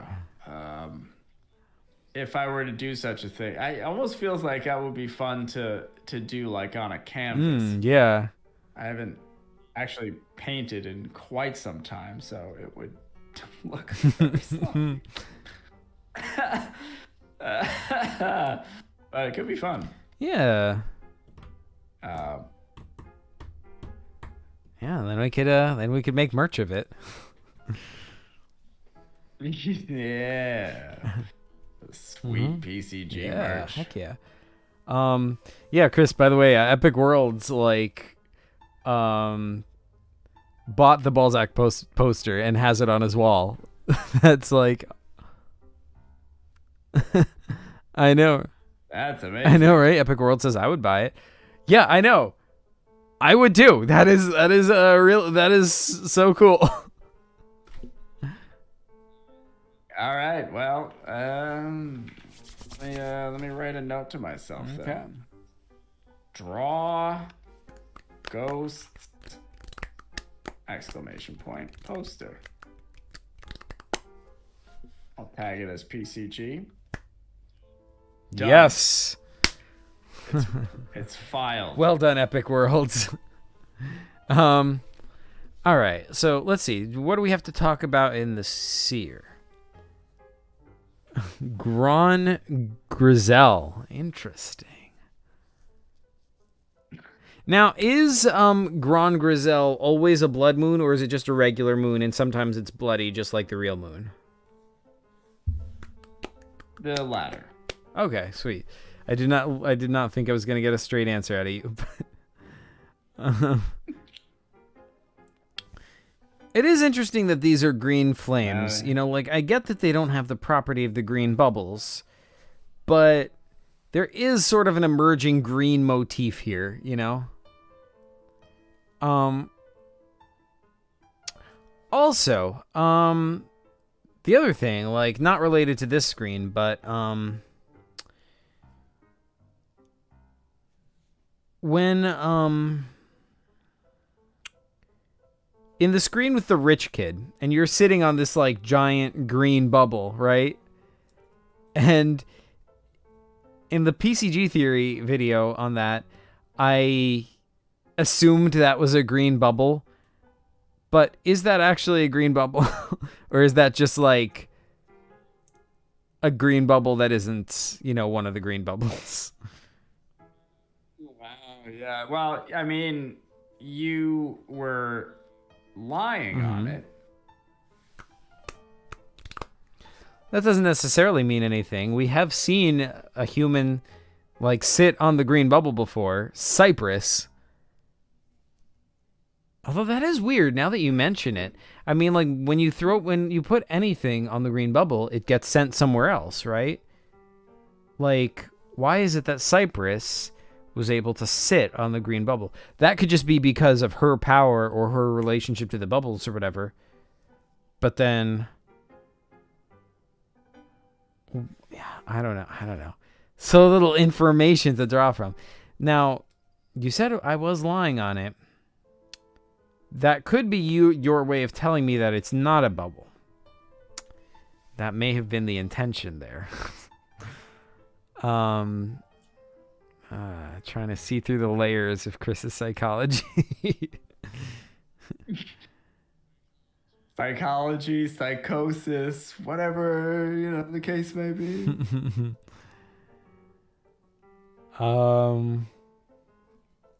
Yeah, right. Zach, will you do a Decod event because I've been wanting to draw some PCG characters? I mean, yeah, at some point, for sure. I'm sure we'll do another Decod. Decod was super fun. So, yeah, I don't know. Yeah, I don't know. But, man, this game is so good. I'm enjoying it so much. Oh, and this screen right here, you know what I thought the solution was going to be? She can't see your screen. So oh, shoot, sorry. The underwater screen with the giant monster. Oh, yeah. This is super grisly, and I'm happy this was not the solution. But I was thinking that the solution was going to be that you have to release JFK from the sand anatizer and let him be used as bait while you escape. Oh my god. All that you rescued him just to feed him to some fish. You basically saved him from a dinosaur just to feed him to another one. Oh my god. That would be poetic, and it would be very you also. Oh man. No. Yeah, I don't know. This screen, I wasn't originally, I didn't have it in mind, but then I thought like, oh, well, there's some water below. Why not have one in there?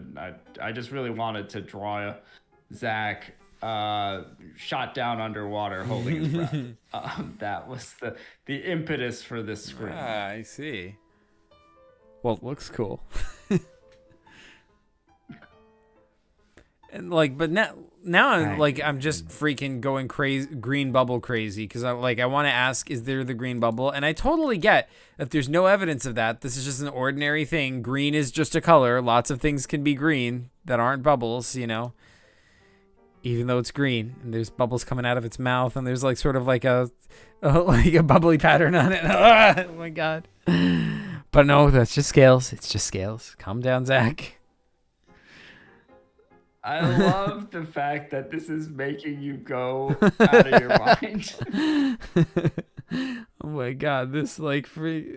It's like the once you see the pattern you can't stop seeing it, like number 23 or whatever. You're like, Oh my god. Knowing you're not gonna solve this mystery in this game. I could imagine, 10 years from now we're playing some totally unrelated PCG, and there's one more clue about the green bubbles, and I'm like, oh, are we gonna finally solve that? And you're like, no. Oh man, Zach, you're so obsessed with destroying all mystery. It's very. That is the nature of Zach. It is. Yeah, I mean, interrogate the nature of everything. Well, listen, if this may be sort of a controversial philosophical statement, but a mystery ain't a mystery unless you're trying to solve it, right? What's the point of reading a mystery novel there would be no novel, right? If there's no detective, right? The mystery would be oh, hey.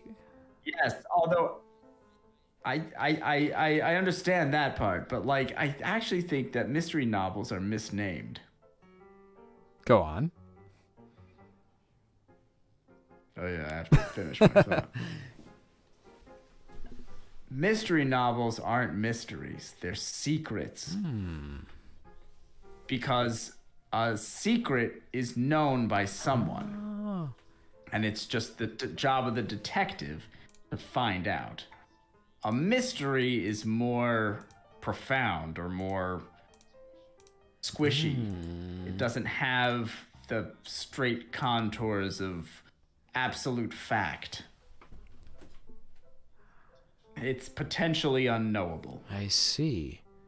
So things that would fall into mystery under that definition would be what happened before the Big Bang, and that stuff like that. Yeah. Exactly. Is there on that type of scale. So would you call the bubbles, the green bubbles, a mystery? That's too much information to divulge, but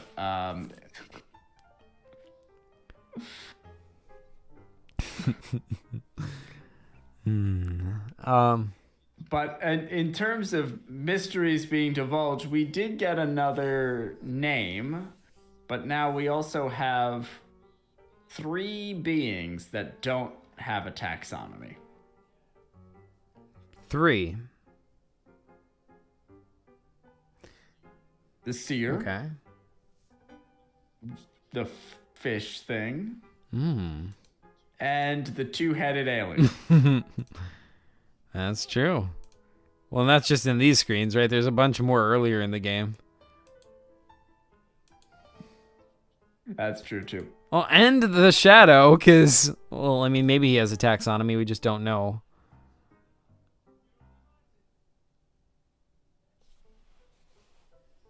Yeah, what's going on with the shadow? Yeah. He is very old, right? I mean, like, that is a clue, you know? That is a clue. Like Lily, dang it. Sorry. Do you think, Zach, and I want your educated opinion, do you think that the shadow is a secret or a mystery? The shadow's identity. Well, that's an interesting question. I mean, it would have to be a secret, right? Because, like, he has to know who he is.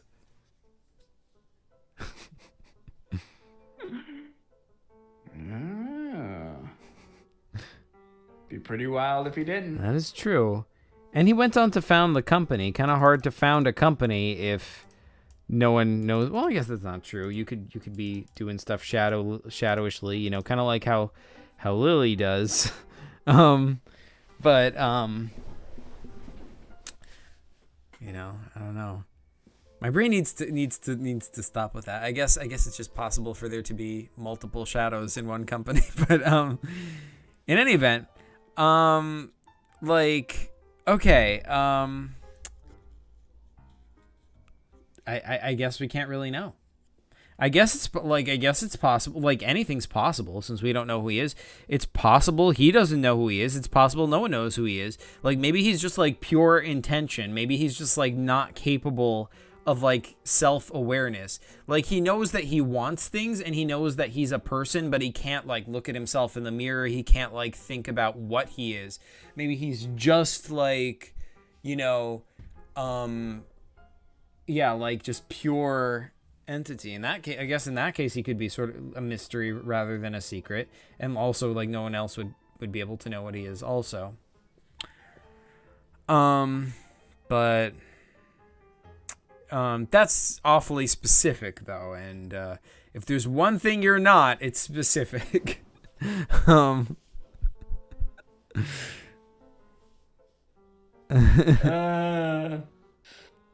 Yeah, I suppose so.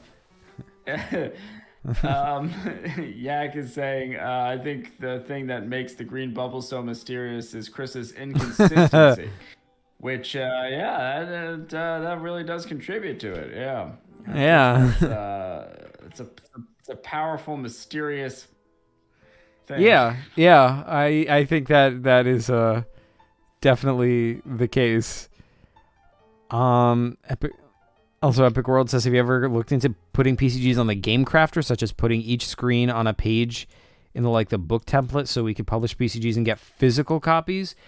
No, I haven't looked into that. Although, in terms of getting physical copies of stuff, I'm actually working on a project right now, which is not a PCG, though it is PCG related, which would involve you being able to get a physical copy of it, like in the way that you're suggesting, like a book. It's a book. It's a book. I'll just say that it's a book. An exclusive drop. Yes.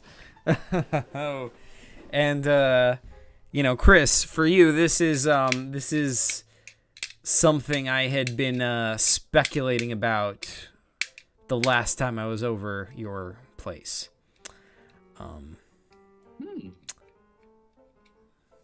So that's a hint if I could remember what you were speculating. That's exactly why I dropped that, because I think the chances of you remembering it are low. Dang it. Oh, man. Oh, wait a minute. Oh, I remember. Yeah. What hobbies would you have if Chris never created the first PCG? Oh. Yeah, Zach, what hobbies would you have? I mean, probably the same ones I have that aren't PCG related, but just do more of them. I don't know. I mean, let me think about that. If you had never created PCGs, well, that completely rewrites the entire timeline of our lives. But okay, let's put that aside for a second. I mean, there was that Solura thing we were getting into for a while. Maybe I would have gotten more into that. I don't know. I mean, that thing was always going to be a flop because it was, it had to be a website. It involved programming and stuff. And there's no way I could continue that on my own. Whereas PCGs, the advantage of them is that, they're on paper. So you can just kind of do it, So yeah, maybe I might have just not ended up doing anything like this. Maybe I did start a YouTube channel before the PCG YouTube channel, so maybe I'd be doing more with that. I don't know. Though really it was the PCG thing that made me get more into YouTube. So I don't know. Yeah, I don't know. What hobbies would I have? That's weird to think about. I guess I just wouldn't be on YouTube as much. I'd probably just be play more video games, watch more TV, read more books, I don't know. Who knows? It's an interesting thought. Yeah. The PCG-less Zach space.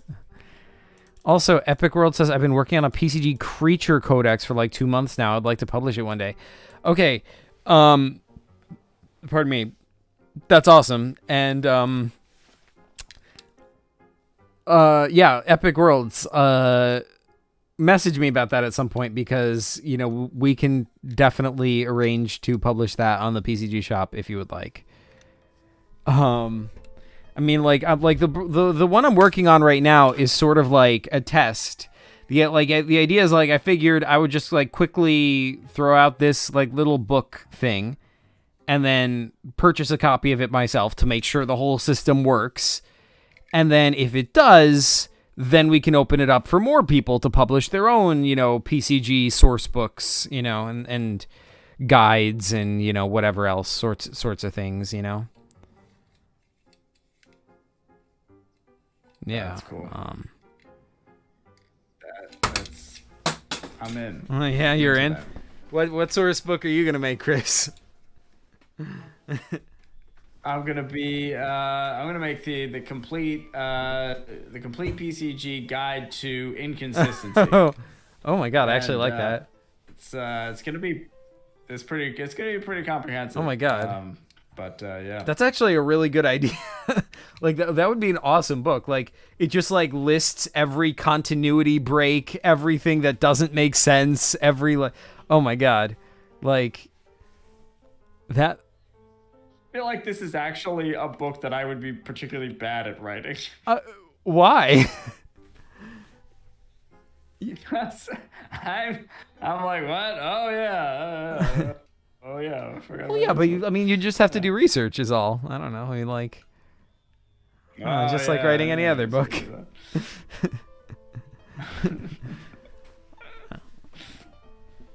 Fair enough. And plus, you can always get the help of the community. You can always be like, hey, everyone who can think of any PCG inconsistency, send it to me.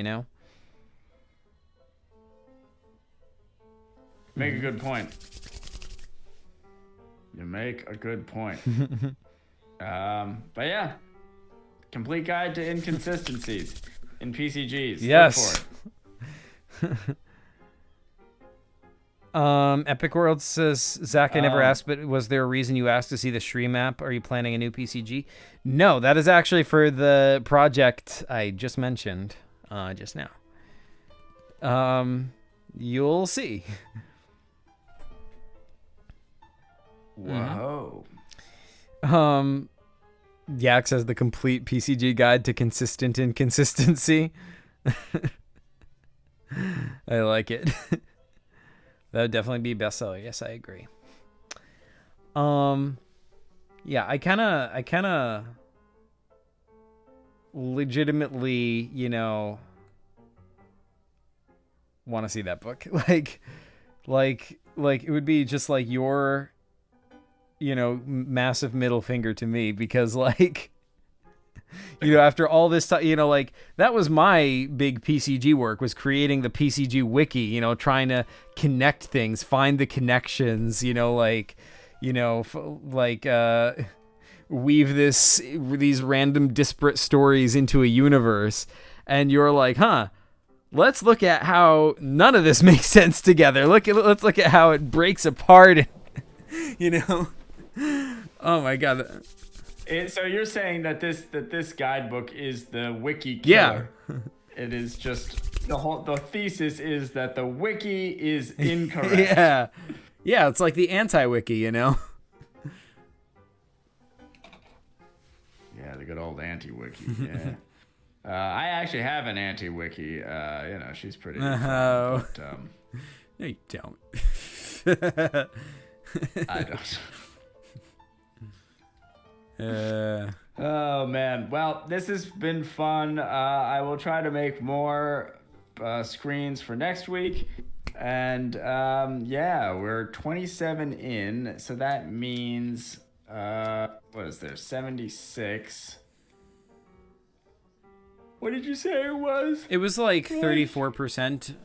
34%. Yeah, so yeah, not even halfway done. I gotta really crank up. Seriously. Yeah, let's see. Yeah, let me just double check. 27. Oh my God.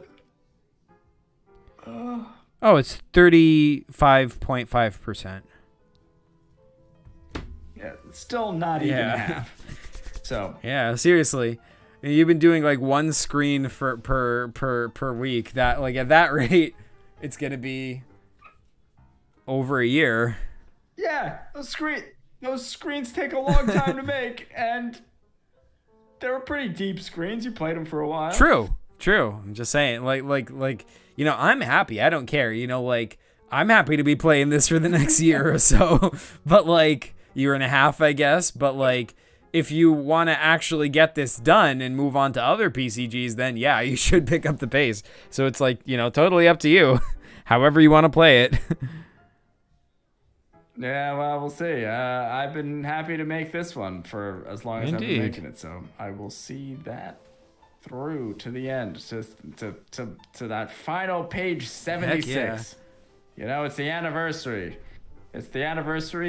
It's usually marks a year date, but this time it just means that the PCG takes a year to make and play. Yeah, heck yeah. It's the anniversary of me waiting forever for PCGs is what it is. Yeah, which is always, it's like a perennial.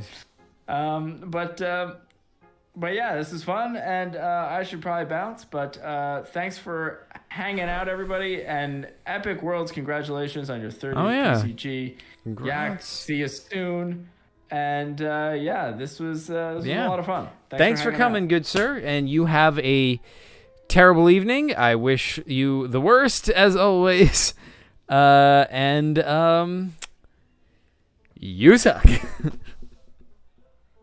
Oh my God. PCG later.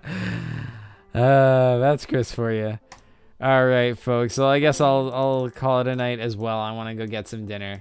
So, Yak, Epic Worlds, thank you guys so much for watching. Everyone else who's watching quietly and not saying stuff, which by the looks of it is not many. But regardless, anyone who is watching, thanks so much for watching. Have a great evening, and PCG you later.